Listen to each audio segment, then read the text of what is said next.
60세에 정년 맞고 100살까지 살면 35만 시간이라는 시간이 펴져집니다. 이 시간 동안 과연 나는 무엇을 하며 살 것인가 라는 부분을 생각해 봤을 때 즐길 수 있어야 됩니다. 아침에 눈 떠서 즐길 수 있어야 되겠죠. 돈보다 더 중요한 건 내가 어디 가서 누굴 만나고 어떤 일을 해야 될지에 대한 그런 구성이 좀 되어 있는 분들이 훨씬 더 행복하다라고 말씀을 드릴 수가 있겠어요. 그래서 윤택한 생활을 위해서 우리가 고정관념으로 가지고 있던 돈, 그 이외의 것들에 대한 준비, 관계에 대한 준비, 이런 것들을 우리가 하나하나 해나가는 게 훨씬 더 중요하겠다, 이렇게 말씀드릴 수가 있겠습니다.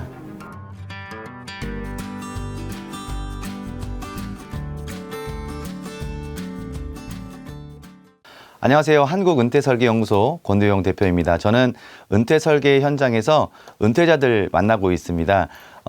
지금까지 13년 동안 약 8만 명의 은퇴자를 배출했으니까 저에게 교육과 컨설팅을 받으신 분이 그 정도 양이 된다라고 보시면 될 것 같습니다. 아침에 눈을 뜨면 일단 윤택한 사람들은 갈 데가 있고요. 할 일이 있습니다. 내가 오늘 뭘 하지? 누굴 만날 거지? 난 어떻게 삶을 살아갈 수 있을까? 오늘 하루 어떻게 즐길 수 있을까라고 뭔가 우선순위가 정해져 있고 할 일이 있으면 굉장히 윤택한 삶을 살 수 있습니다. 많은 분들이 뭐 돈이 있으면 행복하다고 하지만 돈을 많이 가지고 있는 분들도 사실 지하에서 친구들끼리 모여서 하루 종일 고스톱 치는 경우도 많거든요. 그게 과연 윤택한가 이렇게 생각해 보면 돈보다 더 중요한 건 내가 어디 가서 누굴 만나고 어떤 일을 해야 될지에 대한 그런 구성이 좀 되어 있는 분들이 훨씬 더 행복하다라고 말씀을 드릴 수가 있겠어요. 그래서 윤택한 생활을 위해서 우리가 고정관념으로 가지고 있던 돈, 그 이외의 것들에 대한 준비, 관계에 대한 준비, 이런 것들을 우리가 하나하나 해나가는 게 훨씬 더 중요하겠다, 이렇게 말씀드릴 수가 있겠습니다. 윤택한 삶을 살기 위해서 한 7가지 기술 말씀드릴 수가 있겠는데요. 첫 번째는 그래도 뭐 많은 사람들한테 물어보면 뭐니 해도 머니 아니겠습니까? 그래서 돈이 제일 중요하고요. 두 번째는 이왕 사는 거 100세까지 살 건데 99세 12월 28일까지 팔팔하게 살아야 되잖아요. 그래서 건강 정말 중요합니다. 세 번째는 내가 누굴 만나서 어떻게 어울려 살 것인가라는 이런 관계, 사람의 상태가 굉장히 중요하다고 말씀드릴 수가 있겠고요. 그리고 네 번째는 삶을 살아보면 정말 너무 시간이 많이 남아 돌아요. 그래서 남는 시간에 대한 이 시간을 어떻게 지배하고 이 시간을 어떻게 자선할 것이냐, 이게 가장 핵심적인 부분 중에 또 하나라고 말씀드릴 수가 있겠습니다. 그리고 사실 일이 있으면 지금 말씀드렸던 4가지를 해결할 수 있습니다. 일단 일이 있다는 것은 갈 데가 있다는 거고요. 돈이 들어온다는 뜻입니다. 두 번째, 일이 있는 사람이 건강합니다. 세 번째, 일이 있으면 관계와 소속이 생길 수 있죠. 그리고 일이 있으면 내 시간을 관리할 수가 있습니다. 그래서 5번째 강조드리는 게 바로 일이죠. 거기에 조금 더 나아가서 한 2가지 정도도 말씀드리면 그 다음이 이제 스마트한 삶을 어떻게 잘 일궈 나가느냐가 중요하겠죠. 시대가 급변하고 있습니다. 급변하는 시대에 과연 어떠한 준비를 어떻게 잘 디지털화 하느냐가 중요한 시대이기 때문에 이런 부분들을 우리가 관심 있게 봐야 되고요. 마지막은 삶입니다. 그리고 길어진 삶이기 때문에 내 삶을 의미 있게 살 수 있도록 의미를 부여한다면 7가지 삶으로 풍요롭고 윤택한 삶을 준비할 수 있지 않을까, 이렇게 말씀드릴 수가 있겠습니다.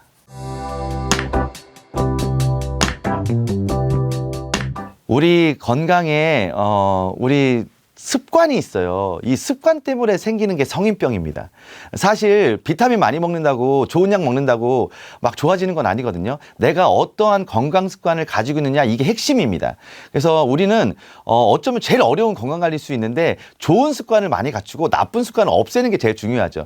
내 건강과 관련된 습관에 대한 리스트업을 하는 게 가장 중요합니다. 1번부터 10번 아니면 20번까지 쭉 나열하시고요. 가족관계와 상의해 보세요. 이게 과연 건강에 도움이 되는 활동인지 아닌지를 확인해 보시면 확연하게 드러날 수 있습니다. 그걸 하나하나 줄여나가는 자세가 성인병을 막는 가장 확실한 방법입니다. 그리고 저는 뭐 의사가 아니기 때문에 돈 들어가는 걸 말씀드릴 수는 없지만, 그럼에도 불구하고 많은 의학계에서는 물의 소중함, 물의 중요성을 많이 이야기합니다. 특히 따뜻한 물에 대한 소중함에 대한 그리고 건강 유지에 대한 이야기를 많이 하는데 제가 오키나와에서 체류한 적이 있었어요. 왜냐하면 오키나와가 장수촌입니다. 아시아에서 유일하게 100살 넘는 사람들이 많이 모여 사는 장수촌에 속해 있었는데 최근에 떨어진 걸로 알고 있는데 제가 오키나와에 가서 100살 넘는 사람들의 소지품을 이렇게 관찰하고 다녔습니다. 거기에 빼놓지 않고 등장하는 소지품이 하나 있었는데 그게 바로 보온물통이었습니다. 따뜻한 물과 장수는 많이 연관관계가 있습니다. 노화를 연구하는 많은 분들이 또 얘기하는 게 노화는 어떻게 오는 거냐? 체온이 떨어지고 수분 유지가 안 되는 거다. 그래서 이 체온과 수분을 유지하기 위해서 따뜻한 물을 좀 많이 드시면 훨씬 더 건강해지지 않을까. 그리고 100살을 건강하게 사는 사람들이 따뜻한 물에 대한 습관이 많이 있고요. 그 다음에 이제 집밥을 많이 드셨으면 좋겠어요. 그리고 제철 음식과 제철 과일을 좀 드시는 게 우리 동의보감에도 나와 있듯이 그 계절에 나오는 음식이 그 해에 나에게 몸에 맞는 겁니다. 뭐 2계절 후에 있는 걸 하우스에서 가져와서 먹는다고 합리적 소비가 되지 않는 거죠. 그래서 합리적 소비 차원에서 더 나아가서 건강관리 차원에서 집밥을 많이 드셨으면 좋겠고 거기에 내가 이제 건강을 위해서 하나하나 채워나가면서 이제 루틴한 운동 하셔야 되겠죠. 남이 보여지기에 좋은 운동 말고 본인이 했을 때 즐거운 운동을 하셔야 됩니다. 그런 운동을 꾸준하게 하시는 게 가장 중요하다고 말씀드릴 수가 있겠죠. 그리고 은퇴 설계의 노년의 건강에 가장 중요한 것은 근육입니다. 넘어지면 안 됩니다. 그리고 다치면 안 됩니다. 특히 이 치아가 상하게 됐을 때 음식물을 섭취를 못하게 되고 곡기를 끊게 되면 쉬 늙게 되는 거를 많이 목격하게 됩니다. 그래서 위생상도 좋지 않거든요. 그래서 우리가 치아 건강과 근육을 우리가 잘 키워서 넘어지지 않고 건강한 구강 관리를 하는 게 중요하다는 말씀을 드리고 마지막 강조드릴 게 약인데요. 약은 많이 먹어서 좋은 게 아닙니다. 과유불급일 수 있어요. 그래서 약을 만약에 드신다면 혹시 유통기한 지난 약 드시는 거 아닌가 한번 생각해 보시고 집에 유통기한 지난 약들 약국에 갖다 주면 폐기시킬 수 있습니다.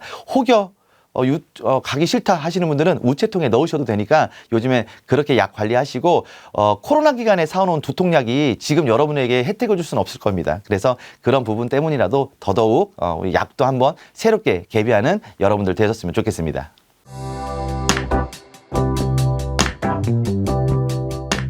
관계는 일단 기본적으로 배우자와의 관계를 제대로 설정하는 게 중요하겠죠. 13년 동안 은퇴 설계 현장에 있으면서 13년 전에 설문조사를 했는데 난 퇴직 후에 지금의 배우자와 살고 싶다는 얘기를 13년 전에 거의 99%가 그렇게 말씀하셨는데요. 지금 그게 많이 비율이 떨어져서 80대 중반, 한 85% 정도는 지금의 배우자와 살고 싶지만 새로운 배우자를 만나고 싶다는 얘기도 지금 많이 나오고 있습니다. 그리고 친구, 그다음에 뭐 가족 중에서 아이와 함께 살고 싶다는 얘기도 많이 나오고 있는데 중요한 게 배우자와의 관계입니다. 그래서 배우자의 관계에서 내가 은퇴와 노후 생활을 어떻게 잘할 것인가를 먼저 설정하시고 대화하셨으면 좋겠어요. 두 번째, 자녀와의 대화를 갑자기 은퇴 즈음에서 시작하시려고 하면 늦을 수 있습니다. 너 잠깐 이리 좀 와봐. 나랑 얘기 좀 해. 이렇게 하는 순간 또 아버지랑 대화하기 싫을 수 있거든요. 그래서 미리미리 자녀와의 대화 중요하고요. 그 다음에 관계 형성을 위해서 친구와 커뮤니티가 중요하겠죠. 어떤 친구들을 잘 사귀느냐 또 어떤 커뮤니티에서 지내느냐가 중요한데 그렇게 좋은 친구들을 새롭게 사귄다라고 생각하시면 됩니다. 관계가 자산입니다. 이 자산 형성을 새롭게 하셔야 됩니다. 과거만 하더라도 명함으로 얽히고 설킨 관계가 다 유지될 수 있었던 게 은퇴 전이라면 은퇴 후에는 이 모든 것들이 사라지고 이름만 남게 됩니다. 그 관계 속에서 새롭게 관계를 설정할 때는 여러분들의 자기소개, 멋진 자기소개, 1분 자기소개 했으면 좋겠고 스몰 토크도 잘 하셨으면 좋겠어요. 그래서 상황에 맞게 대화도 잘 할 수 있는 방법을 기르셔야 됩니다. 여러 가지 모임 속에서 참여하셔가지고 새로운 관계를 새롭게 수립하는 게 중요하다 이렇게 말씀드릴 수가 있겠습니다. 퇴직 후에 시간이 35만 시간이 펼쳐집니다. 60세에 정년 맞고 100살까지 살면 35만 시간이라는 시간이 펼쳐집니다. 이 시간 동안 과연 나는 무엇을 하며 살 것인가라는 부분을 생각해 봤을 때 즐길 수 있어야 됩니다. 아침에 눈 떠서 즐길 수 있어야 되겠죠. 할 수 있는 게 있어야 됩니다. 그러려면 여러분들이 기술적으로 말씀드리는 게 바로 버킷리스트를 좀 작성해 봤으면 좋겠다. 버킷, 양동이, 리스트, 목록. 양동이 목록이죠. 이게 왜 이게 죽기 전에 하고 싶은 소원 목록처럼 됐을까요? 이게 바로 과거에 사람을 교수형에 처할 때 양동이를 엎어놓고 그 위에 사람의 목을 감고 양동이를 걷어차면서 킥 더 버킷. 여기서 이제 유래가 된 말입니다. 죽기 전에 하고 싶은 유서 같은 얘기였죠. 2007년도에 버킷리스트라는 영화가 나와서 어마어마한 열풍을 불러일으켰죠. 죽기 전에 하고 싶은 걸 다 하고 죽는 영화입니다. 이렇게 여러분들이 정말 하고 싶은 것들이 있을 때 버킷리스트를 채웠을 때 즐기는 삶을 아침에 눈 떠서 시작할 수가 있는 거죠. 혹시 뭐 봉사하기 이런 게 버킷리스트예요? 버킷리스트 아닐 수 있습니다. 짜장면 만드는 기술을 배워서 벽지에 있는 노인들에게 1년에 200그릇 배달하기. 멋있는 버킷리스트입니다. 악기 배우기. 구체적이지 않기 때문에 저는 버킷리스트라고 보지 않습니다. 피아노를 다시 배워서 막내딸 결혼식 날 축가 연주해주기. 제가 지금 말씀드린 두 가지 사례는 실제 이루어진 사례들입니다. 여러분 마음속에 정말 즐기고 싶은 마음이 있다면 버킷리스트를 먼저 세우셨으면 좋겠어요. 그 버킷리스트 속에서 여러분들이 할 수 있는 즐기는 삶이 시작이 될 겁니다. 그리고 취미와 봉사, 그리고 예술활동을 즐기기도 하지만 직접 해보시는 것도 좋겠어요. 그래서 하나하나 채워나가시는 그런 자세가 중요하다.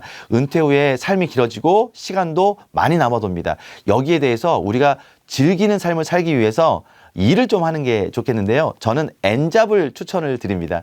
200만 원짜리 재취업 좋을 수 있지만 50만 원짜리 4개를 만드시는 건 어때요? 그래서 저는 취미를 돈벌이로 바꿔라 이런 얘기 드리는데요. 취미를 돈벌이로 바꾸기 위해서 여러분들이 진짜 하고 싶은 것들을 50만 원짜리 4개를 만드시면 그 4개를 배우러 가고 또 그걸 통해서 내가 소소하지만 돈을 벌면서 하루를 즐겁게 살 수 있고 재밌게 살 수 있을 겁니다. 이런 부분들을 하나하나 채워나가는 즐기는 삶, 여러분들의 시간이니까 지금부터 채워나가셨으면 좋겠습니다.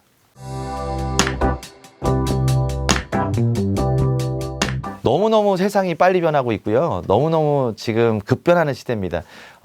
인터넷이 손바닥 안에 온 게 스마트폰이라면 과연 인공지능이 스마트폰 안에 머물러 있을 것인가? 여기에 대한 물음표를 많은 IT 기업들이 가지고 있으면서 안경에 인공지능을 집어넣어서 보고 바로 들을 수 있게끔 이제 만들겠다라는 그런 의지들을 가지고 많은 개발들을 하고 있는 시대입니다. 이게 뭐 5년, 10년 후에 벌어지는 일이 아니라 단순 1, 2년 안에 벌어질 수 있는 일이기 때문에 우리도 이제 스마트한 삶을 살기 위해서 인공지능을 많이 활용해야 됩니다. 남의 것이라고 생각하지 마시고요.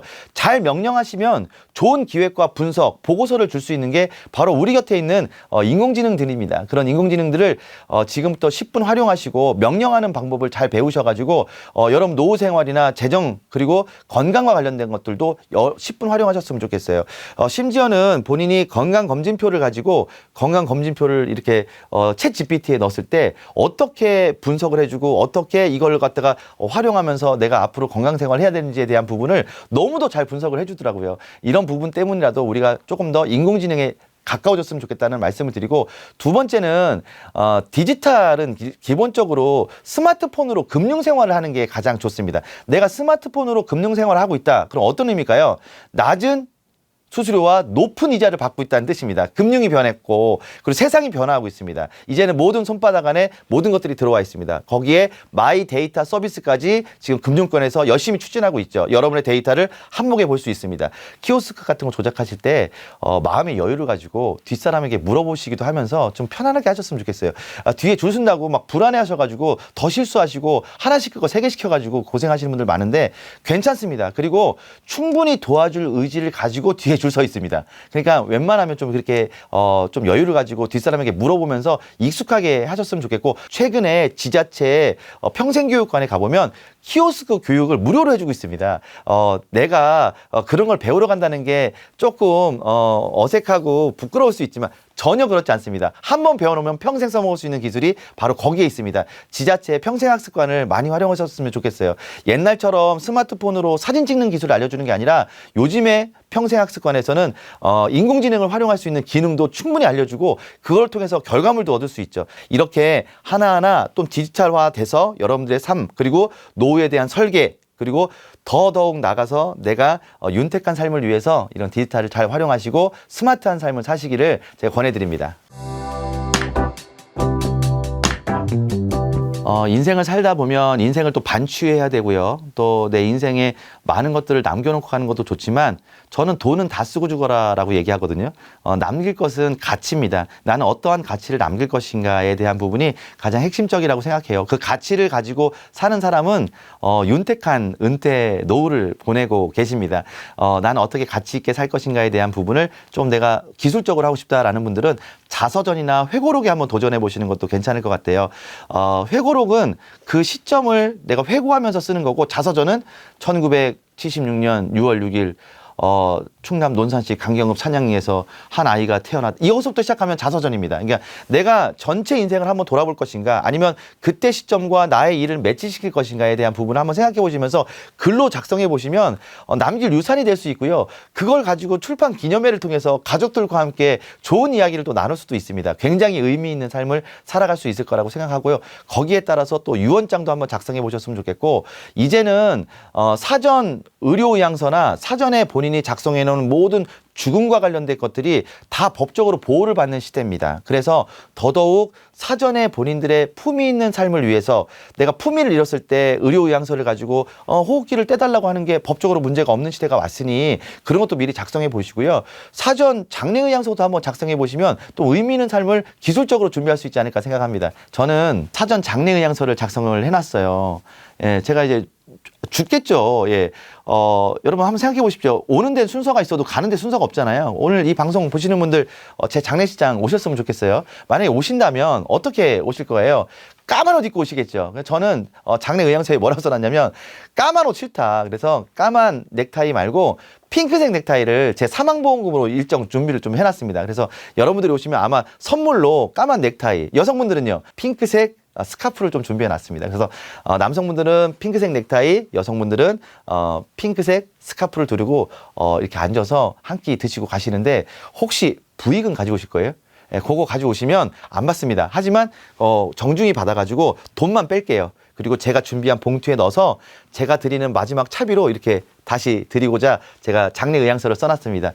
그거 쓰고 났더니 제 인생을 한번 다시 돌아보게 되고 제 관계도 한번 돌아보게 되더라고요. 그게 의미 있는 삶의 시작 아닐까요? 여러분들이 그렇게 의미 있는 삶을 시작하시면서 우리 유언장도 작성해 보시고, 내가 앞으로 있을 수 있는 먼 미래일 수 있지만 그 죽음에 대한 생각을 한 번 더 하면서 자서전과 회고록, 그리고 모든 관계, 거기에 의향서까지 작성하시면서 내 삶을 다시 한번 반추해보는 그런 시간 가지셨으면 좋겠습니다. 은퇴 후에 돈 관리 기술은 내가 어떻게 잘 쓰느냐에 전 달려있다고 봐요. 기존에 받았던 것보다 훨씬 더 줄어드는 양의 연금을 받을 수밖에 없는 상태죠. 그러면 거기에 따른 합리적 소비, 어떻게 잘 쓰느냐가 더 중요하다고 저는 말씀드릴 수가 있겠어요.